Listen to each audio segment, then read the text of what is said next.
Question number 1. Write the following in the decimal form and say what kind of decimal expansion each has. So this question is very simple, which you are going to do from I think 3rd or 4th class. Simple division. But हर बार तुमने division तो करा है, but ये नहीं बताया कि answer कैसा आया है. ओके, तो यहाँ पर हम क्वेश्चन के बारे में भी एक्सप्लेन करने वाले हैं कि क्वेश्चन जो हमारा आ रहा है, आंसर जो आ रहा है वो कैसा आ रहा है.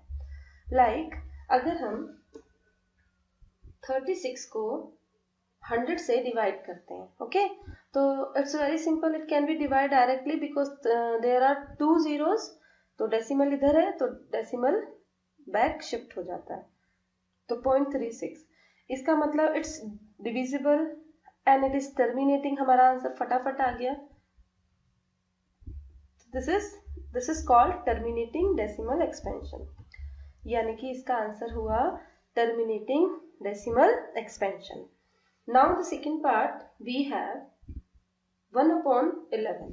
तो 1/11 मीन्स देखो, हर बार याद रखना, कई बार बच्चे गड़बड़ करते हैं कि क्या करते हैं, numerator should be always inside the division and denominator is always outside. बच्चे क्या करते हैं कि हमेशा छोटे से ही बड़े को डिवाइड करते हैं.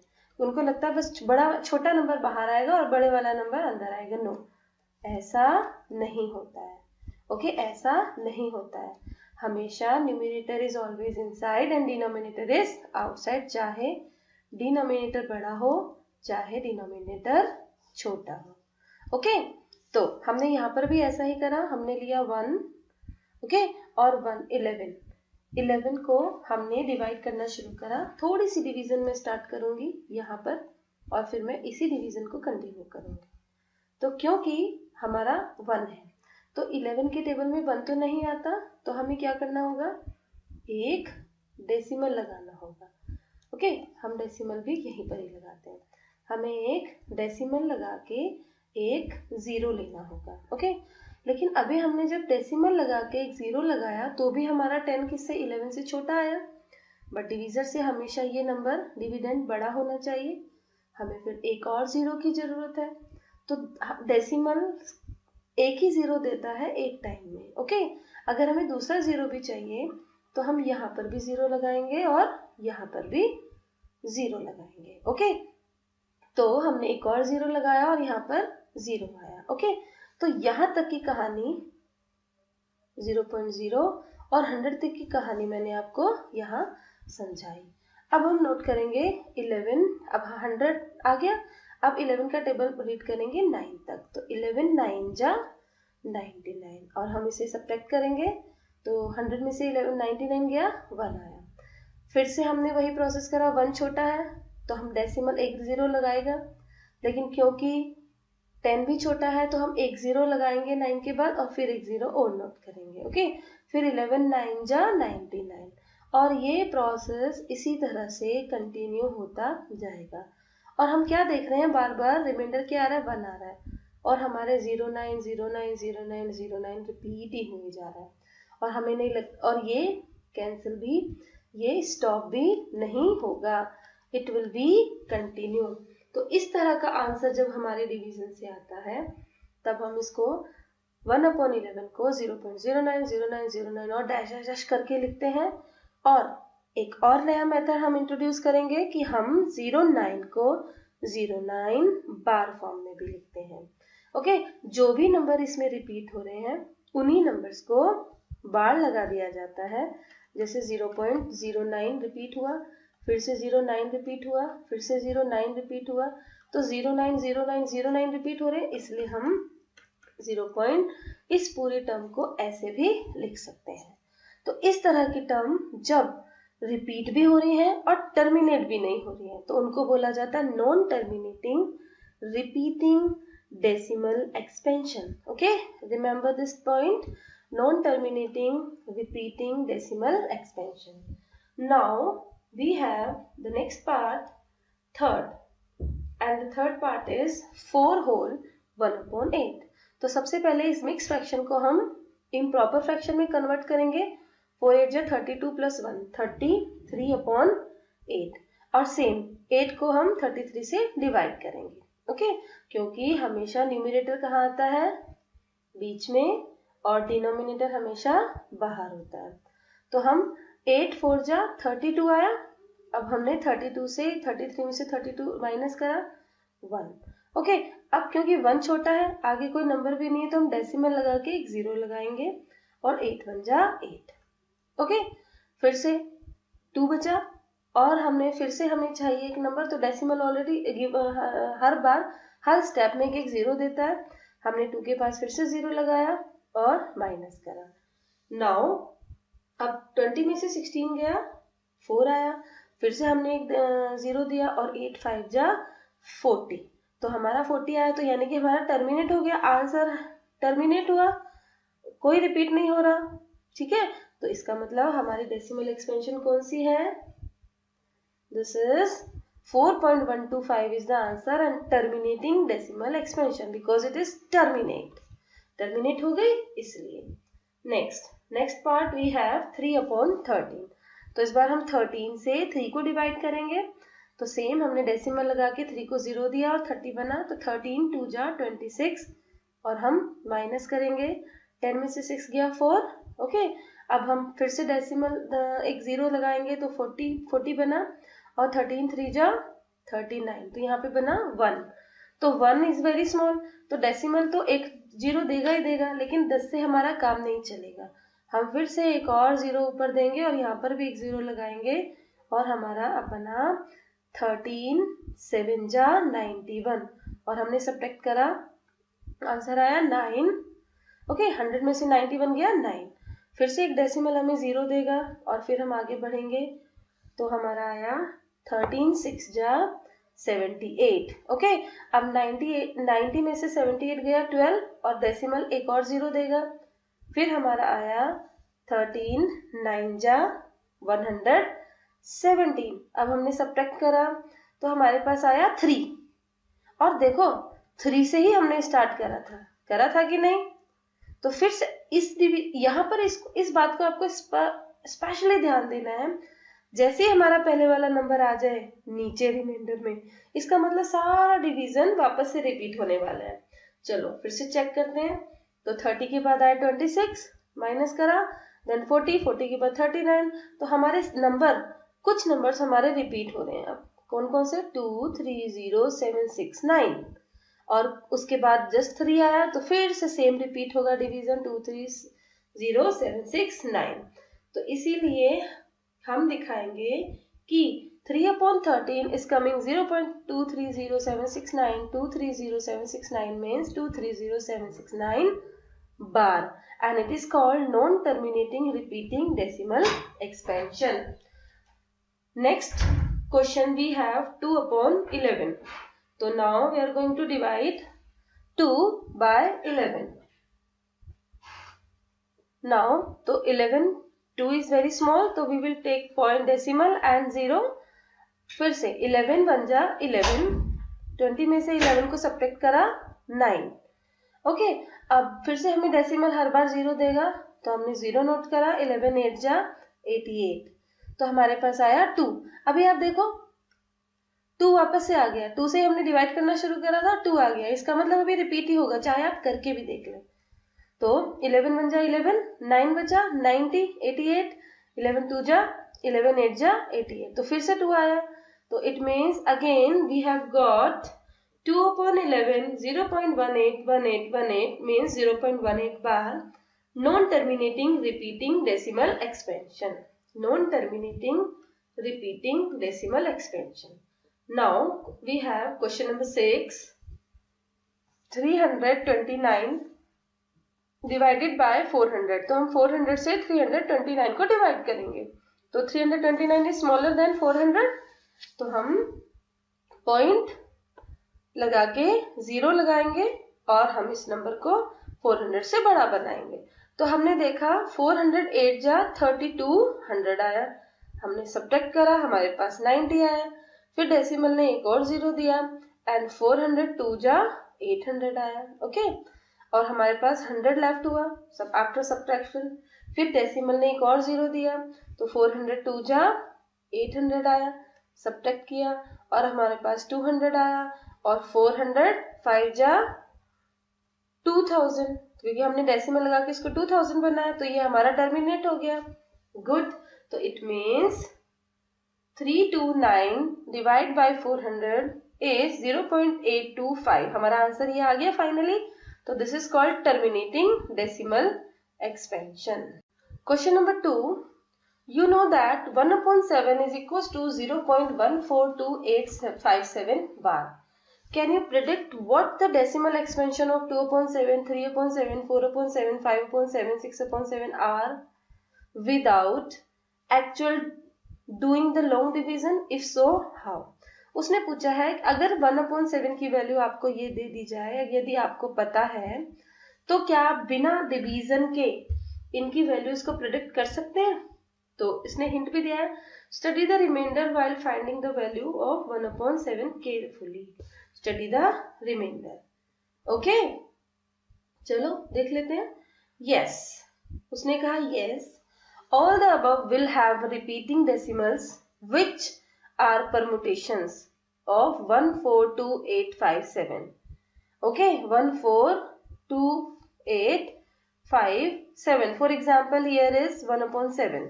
तो यहाँ पर उन्होंने 1/7 को डिवाइड करना शुरू करा।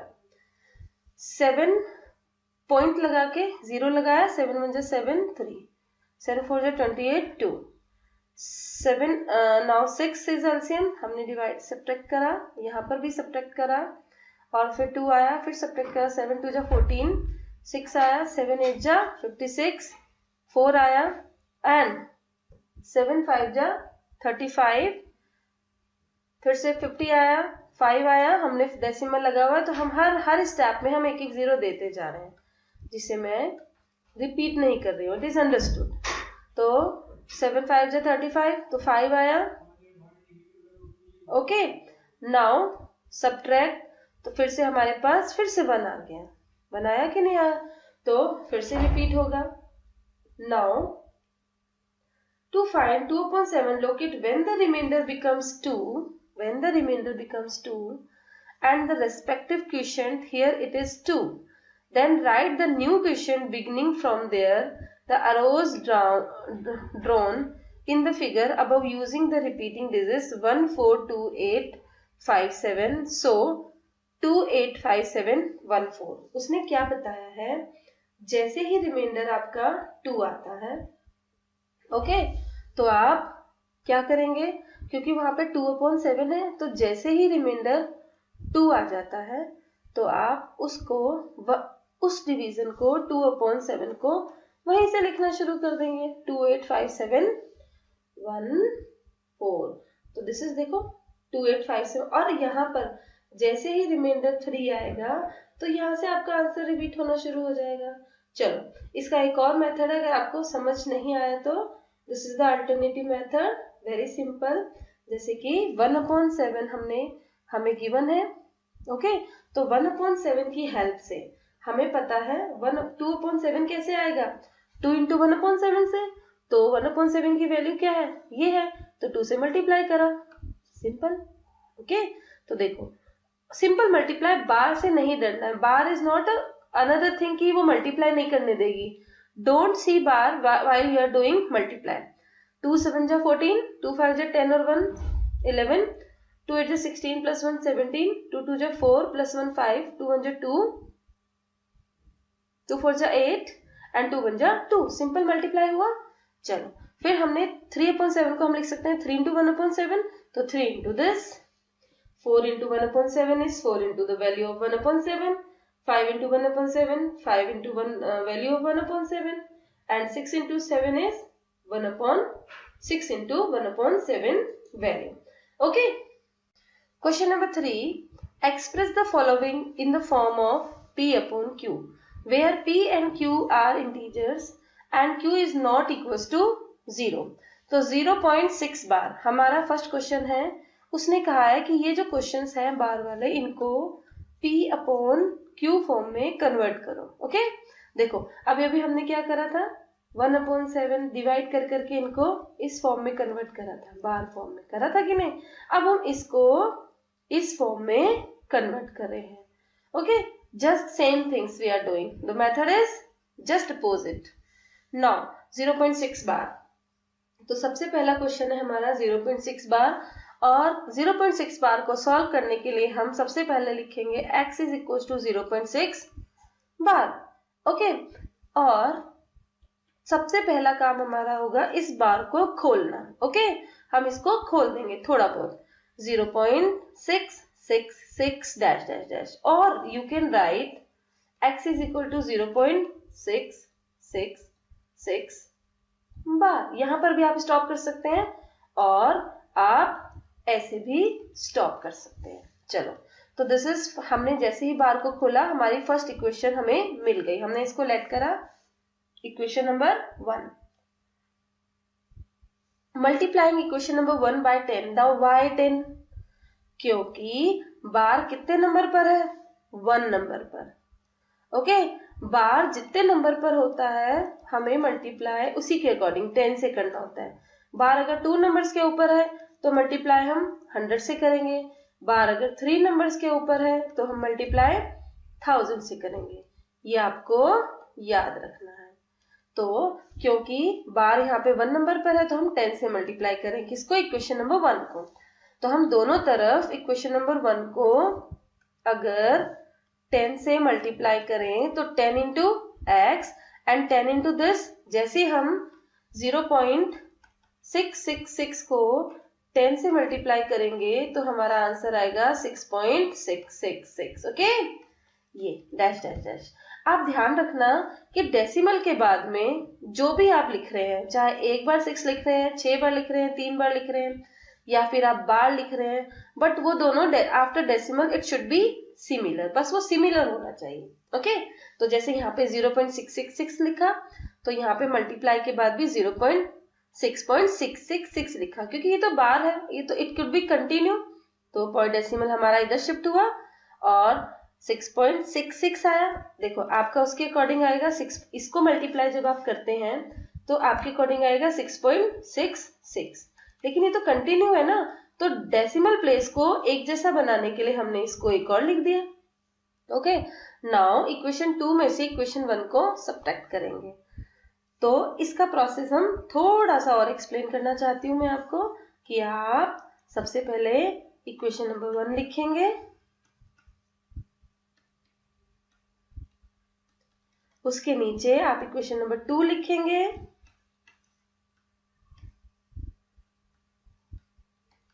Okay, this is 0.666। अब आप इस इक्वेशन में से इस इक्वेशन को माइनस करेंगे, तो दिस इज 10x में से 1x गया, कितना आया? 9x। ओके, अब इसे माइनस करेंगे तो 6 में से 6 0 0 0, बिकॉज इसीलिए डेसिमल प्लेसेस को एक जैसा बनाया जाता है। तो 6 में से 0 गया 6, तो यहाँ हमारा मिला 9x is equal to 6 and x is equal to 6/2। x कितना आया हमारे पास? 6/9, और अगर ये कैंसिल होता है तो हम इसको काट देंगे, 3 2 जा 3 3 जा, तो 2/3 आया। Next question we have 0.47 bar. तो हमने फिर से इसको x सेलेक्ट करा, x is equal to 0.47 bar. तो हमने इस बार को खोला, x is equal to 0.477 dash dash dash dash. This is our first equation. अब हम इक्वेशन नंबर 1 को मल्टीप्लाई करेंगे 10 से, क्योंकि 10 से क्योंकि क्या है? 1 नंबर पर बार है, तो हमने इक्वेशन नंबर 1 को 10 से मल्टीप्लाई करा। ओके, तो ये एक और मेथड नया सा है थोड़ा, मैं इसको अभी नहीं बता के आपको ऊपर वाले मेथड को ही कंटिन्यू करना चाहूंगी। फिर आप क्या करेंगे? इक्वेशन नंबर 2 में से माइनस करेंगे equation number 2 minus equation number 1, वही करा था हमने ऊपर भी। ओके, तो हमारी 2 इक्वेशन थी, 10x इज इक्वल टू 4.777 और 1 इक्वेशन थी हमारी x इज इक्वल टू 0.477 और 7 डैश डैश डैश। यहाँ पर भी हम एक और 7 लगा के डैश डैश डैश, क्योंकि यहाँ पे सिमिलर रखना है। ओके, अब हम इसे सब्ट्रैक्ट करेंगे, माइनस माइनस 10 में से 1 गया, 9x बचा, और यहाँ पर देखो ये तो सारा सिमिलर है, 0 हो जाएगा, 7 में से 4 गया 3 एंड 4 में से 0 गया 4, तो x की वैल्यू आई हमारी 4.3/9 और डेसिमल हटाएंगे तो क्या बन जाएगा 0, तो x की वैल्यू कितनी आई 43/90। Okay, now we have third question of this question and this is 0.001 बार।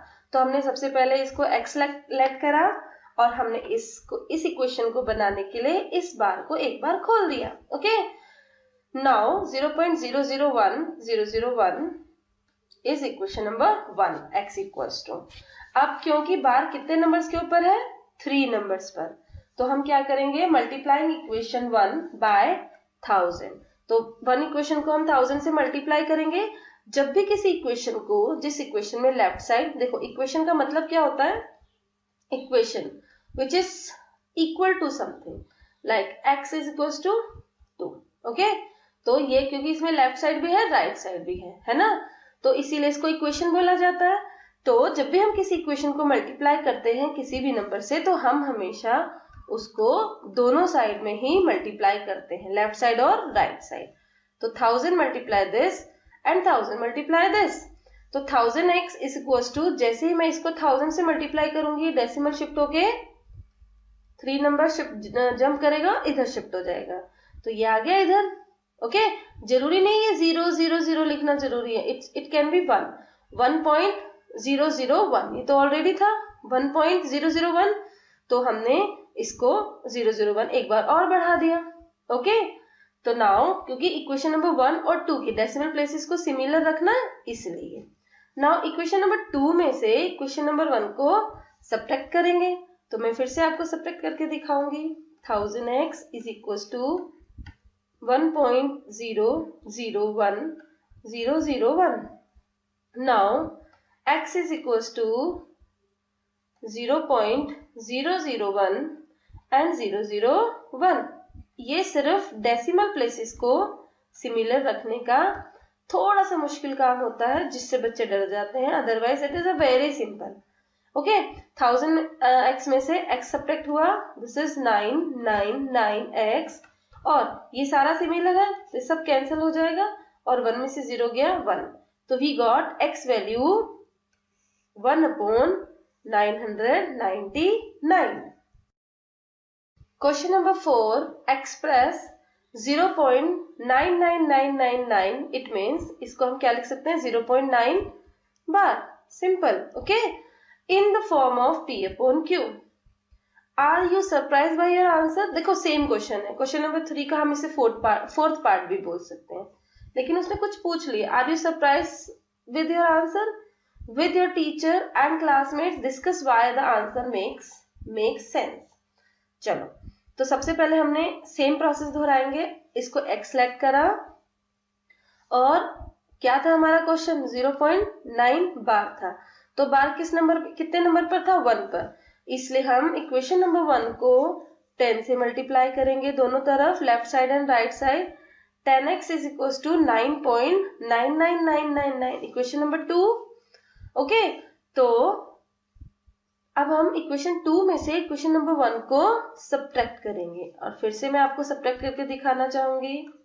9.999 और 9, चलो उन्होंने dash dash dash. Now next is x is equal to 0.99999 और डैश डैश, और यू कैन राइट, आप इतना सारा ना लिख के आप ऐसा भी लिख सकते हो, देखो मैं आपको बताती हूँ, यू कैन राइट 9 बार, ओह वो भी तो 999 आ रहा था, वेरी सिंपल। तो 10x minus x 9, and this is 9 बार से 9 बार गया 0, तो 9 में से 0 गया 9, तो हमारा आंसर क्या है 9x equal to 9, means x equal to 1। तो yes, we have surprised by our answer. This answer makes sense as 0.9 bar is much close to 1. तो 1 आया ना, और हम भी बोलते हैं ना 0.999 मतलब 1 हुआ, we can make the difference between 1 and 0.999 as small as we wish by taking enough nines. Okay. Question number 5. What can the maximum number of digits be in the repeating block of digits in the decimal expansion of 1/7? Perform the division to check your answer. उसने बोला है कि जब आप 1/17 को division perform करते हैं तो आपको मुझे ये बताना है कि नंबर जो रिपीट हो रहे हैं वो कितने हैं, नंबर ऑफ डिजिट कितने रिपीट हो रहे हैं. ओके चलो, तो हम सिंपली 17, देखो इसका थोड़ा सा डिवीजन मैं शुरू करना चाहूंगी. 1 डिवाइडेड बाय 17, तो 1 से नहीं जाएगा तो हम डेसिमल लगाएंगे और डेसिमल हमें 0 देगा. तो 10 भी अभी स्मॉल है 17 से, तो एक 0 लगा के एक और 0 लगा देंगे. ओके, तो यहाँ 100, यहाँ तक आपको समझ आया हमने क्यों करा. ओके, तो ये 17 0.0. अब हम 100 के बाद आगे बढ़ेंगे. 17 5 जा 85 और हमने माइनस करा और आया हमारा 15. अब डेसिमल है तो एक और 0 लग गया. नाउ 17 8 जा 136. देखो 8 7 जा 56, 5 कैरी, 8 1 जा 8 और 5 30. सब्ट्रैक्ट करा, 10 to 6 go 4 and 4 to 3 go 1. और हमने डेसिमल के बाद एक और 0 रखा. ओके, फिर से 140 यानी कि फिर से 8 जा पर जाएगा. ओके, तो 136 आया, हमने सब्ट्रैक्ट करा, आया 40. ओके, अब 17 2 जा, अब हम इस लाइन पर हैं, ध्यान रखना इस लाइन पर. 17 2 जा 40, सॉरी 17 2 जा 34, सब्ट्रैक्ट करा, आया 6. तो फिर से डेसिमल ने 0 दिया और अब हम यहाँ पर हैं 3. 17 3 जा 51. ओके, तो 60 में से 51 गया 90. ओके, 9. अब फिर से डेसिमल मिला और हमने 90 लिखा और फिर से हमने लगाया यहाँ पर. अब हम यहाँ पर हैं, ध्यान रखना. ओके, तो 17 5 जा 85 और हमारा आया 5 रिमाइंडर. ओके, तो इसी डिवीजन को हम आगे आगे बढ़ाते जाएंगे करते जाएंगे और हमारा इसी तरह से समाता चला जाएगा जब तक कि पहले वाला नंबर रिपीट ना हो. तो सबसे पहले हमारे पास क्या था, 1 था. तो यहाँ रिमाइंडर में जब तक 1 नहीं आ जाता इसका मतलब रिपीट नहीं हो रहा है. देखो यहाँ भी रिमाइंडर 1 नहीं आया, यहाँ भी रिमाइंडर 1 नहीं आया, यहाँ भी नहीं आया.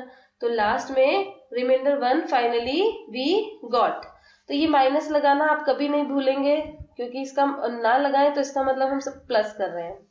ओके, तो 1 रिपीट हुआ, इसका मतलब यहाँ 0.5888235294117647 के बाद रिमाइंडर 1 आया और फिर से हम रिपीट करेंगे 0.5888. Okay, it means hence the required number of digits in the repeating block is 16. Count करें, 1 2 3 4 5 6 7 8 9 10 11 12 13 14 15 16. तो कितने number block of digits repeat हो रही हैं, 6. Question number 6.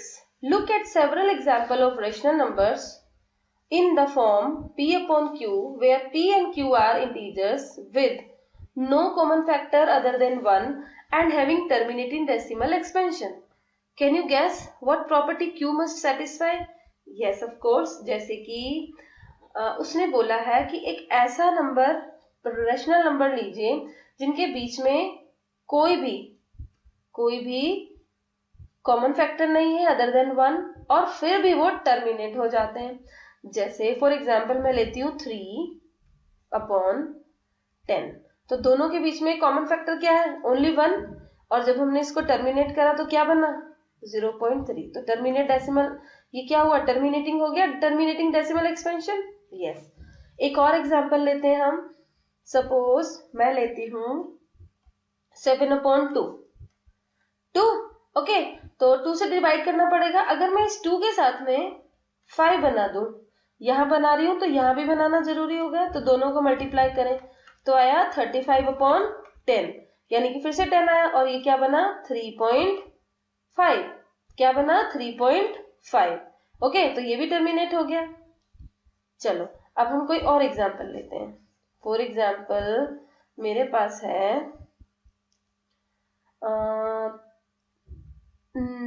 9/5। ओके, 9/5। अब मैं क्या करूंगी, 5 को 10 बना, डिनोमिनेटर को 10 बनाने के लिए अगर डिनोमिनेटर 10 हो तो ये डेफिनेटली टर्मिनेटिंग डेसिमल एक्सपेंशन होगा। मैं यही आपको समझाना चाह रही हूँ। तो हम इसको डिनोमिनेटर को 10 बनाएंगे और ऊपर भी हमें 2 से ही मल्टीप्लाई करना पड़ेगा, तो 9 2 जा 18/10, तो टर्मिनेट हुआ, आंसर आया 1.8। ओके, तो इसी तरह के बहुत सारे एग्जाम्पल्स होते हैं जो टर्मिनेटिंग डेसिमल एक्सपेंशन देते हैं। तो हमें बतानी है प्रॉपर्टी ऑफ क्यू, क्यू किस तरह का होना चाहिए। Okay, to repeat rational number p upon q in the terminating decimal form, it is necessary to choose denominators q such that its prime factorization must have only powers of 2 और power of 5, जो मैंने आपको बताया 5 और 2। या फिर देखो अगर यहाँ पर 25 होता, 25 का मतलब 5 square.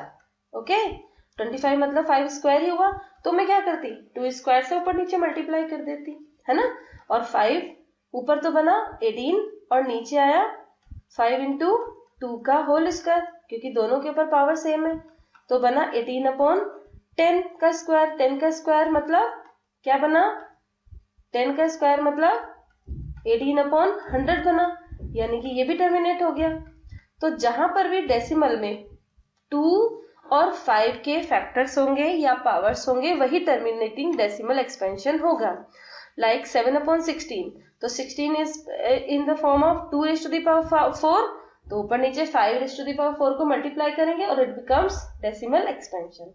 Now 11/25 is a terminating decimal because 25 is equal to 5 square. और देखो मैं इसे थोड़ा सा सॉल्व करके दिखाती हूँ कि हाउ। 7/16 और 16 को हम क्या लिख सकते हैं 2 raised to the power 4। Okay, और मैं नीचे 10 बनाने की कोशिश करूंगी, तो मैं इसलिए 5 की पावर 4 से ऊपर नीचे मल्टीप्लाई कर दूंगी, तो हमारा आंसर बना 7 into 5 raised to the power 4। इसको तो आप खोलेंगे और खोल के मल्टीप्लाई कर देंगे, वेरी सिंपल। यहां बना 2 5 जा 10 और 10 की पावर 4। ओके, जैसे ही आप इनको आपस में मल्टीप्लाई करेंगे, ओके, जैसे ही आप इन्हें आपस में मल्टीप्लाई करेंगे तो आंसर हमारा बनेगा 7 multiply 5 multiply 5 multiply 5 multiply 5 multiply 5। This will be 4 3 7 5 और नीचे कितनी जीरो बनी है 4 0। ओके, तो हमारा आंसर आया 0.4375। तो इसी तरह से हम इसको कंटिन्यू कर सकते हैं। इसे भी बताती हूँ मैं आपको 11/25। सपोज 11/25 का मतलब 11/5 स्क्वायर जो मैंने अभी बताया था, तो मैं 2 स्क्वायर से न्यूमरेटर और डिनोमिनेटर को मल्टीप्लाई करूंगी, तो हमारा आएगा 11 इंटू 4 और नीचे आया 10 पावर 2, क्योंकि 5 और 2 तो मल्टीप्लाई हो जाते हैं और पावर सेम है इसलिए वो कॉमन आ जाती है, तो 44/100, तो ये भी टर्मिनेट हुआ। तो इसलिए टर्मिनेटिंग डेसिमल एक्सपेंशन के लिए Q को 5 और 2 फैक्टर्स का होना जरूरी है, 5 या। Question number 7, write 3 numbers whose decimal expansions are non terminating non recurring. Okay, तो हमें बताना है कि ऐसे 3 नंबर्स हमें लिखने हैं जिनका decimal expansion non terminating on non recurring हो। ओके,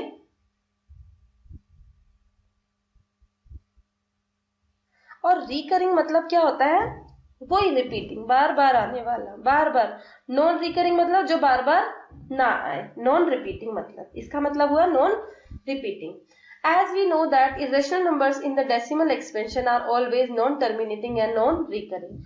जो irrational numbers होते हैं तो हम कोई भी irrational number ले सकते हैं अंडर रूट 3, 1.732050807, ये कभी टर्मिनेट नहीं होगा, ये ऐसे ही आता चला जाएगा.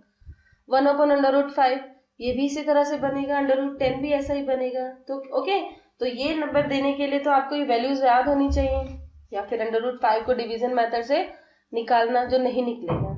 स्टूडेंट में हैव देयर ओन आंसर्स. कुछ भी ऐसा नंबर आप लिख सकते हैं जहां पे कोई भी नंबर रिपीट नहीं हो रहा. जैसे मैं मेरा नंबर लिखने वाली हूं.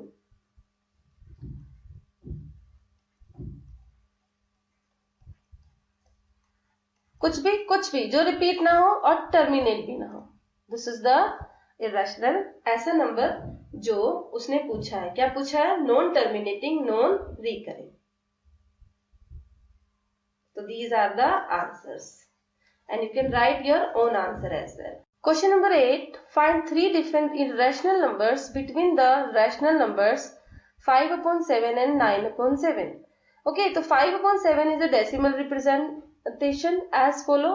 तो हम 5/7 को सबसे पहले फाइंड करेंगे डेसिमल एक्सपेंशन फॉर्म में. सेम वही डिवीजन फॉर्म जो मैंने आपको बताया है और आप सबको आता भी है. 7 को 5 से डिवाइड करेंगे, नहीं जाता, पॉइंट लगा के 0 लगाएंगे.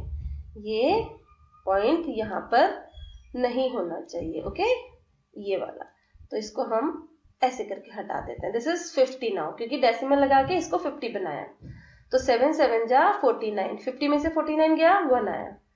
फिर से डेसिमल ने एक 0 दिया, 7 1 जा 7, 3 आया.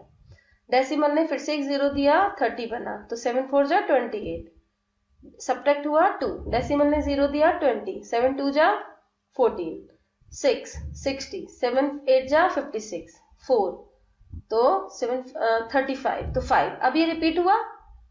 ओके, ए हमारा 5 था और बी भी हमारा 5 आया. ओके, नेक्स्ट सेम इसी तरह से हम 9/11 का डेसिमल एक्सपेंशन निकालेंगे. और ये कहाँ पे रिपीट, ये तो दूसरे ही टर्म में रिपीट होना शुरू हो जाएगा. पहले 9 था, 9 से शुरू किया और फिर 9 से शुरू कर दिया. Okay, reminder at stage D is same as that of the reminder at stage C. हाँ, तो इसलिए वहीं पे स्टॉप हो गया. तो 9/11 0.81 हुआ और 5/7 क्या था हमारा वैल्यू? 5/7 की वैल्यू हमारी आई थी, let me check, and this is 0.714285. 714285, 0.10. इसका मतलब हमें इनके बीच का एक नंबर लिखना है जो नॉन टर्मिनेटिंग और रिपीटिंग होगा. Okay, there are infinite many irrational numbers. इन दोनों के बीच में बहुत सारे नंबर होंगे, बट आपको चेक करना है इसके और इस नंबर के बीच का नंबर होना चाहिए. यानी कि 7 1 से बड़ा और 8 1 से छोटा. तो हम कोई भी नंबर लिख सकते हैं. लाइक हमने लिखा 0.7507500000, तो टर्मिनेट नहीं होना चाहिए, रिपीट नहीं होना चाहिए. 766 एंड 80800800080000, तो इस तरह से बनता जाएगा. लेकिन अगर आप लिखते हैं 8200, तो this is not fair, because 82 तो इससे बड़ा हो गया ना, इससे आगे निकल गया. हमें तो इन दोनों के बीच वाले लिखने हैं. और अगर आप लिखते हैं 0.70, तो ये भी इससे पहला हो गया, हमें तो इसके बाद वाले लिखने हैं. तो इस चीज का ध्यान रखना हो. Question number 9. Classify the following numbers as rational और इरैशनल. √23. तो √3 को जब हम लॉन्ग डिवीजन मेथड से इसका परफेक्ट स्क्वायर फाइंड करेंगे तो नहीं होगा, क्योंकि √3 क्या है? 23 क्या है? प्राइम नंबर है, and the prime number is not a perfect square, so it is a irrational number. Now 225 तो हम सबको आता है, हमारे टिप्स पे होता है, तो हमने इसका आंसर लिख दिया 15. तो ये क्या हुआ? It is a rational number. Next 0.3796, तो ये तो टर्मिनेट ही हो गया, आगे बढ़ ही नहीं रहा है, तो this is terminating decimal, so it is a rational number. Next question is 7.478478, तो ये और डैश डैश डैश, यानी कि 478 is bar, it is repeating, तो ये और टर्मिनेट भी नहीं होगा, तो non terminating, repeating, recurring. Okay, तो ये नॉन टर्मिनेटिंग है और रिपीट भी हो रहा है, तो it is a rational number. याद रखना, जो नॉन टर्मिनेटिंग रिपीटिंग होता है वही रैशनल नंबर होता है, और जो नॉन टर्मिनेटिंग और रिपीट भी नहीं होता है वही इरेशनल होता है। तो इस तरह का नंबर जहां पे टर्मिनेट भी नहीं हो रहा है और कुछ भी रिपीट नहीं हो रहा है, तो this is called irrational number.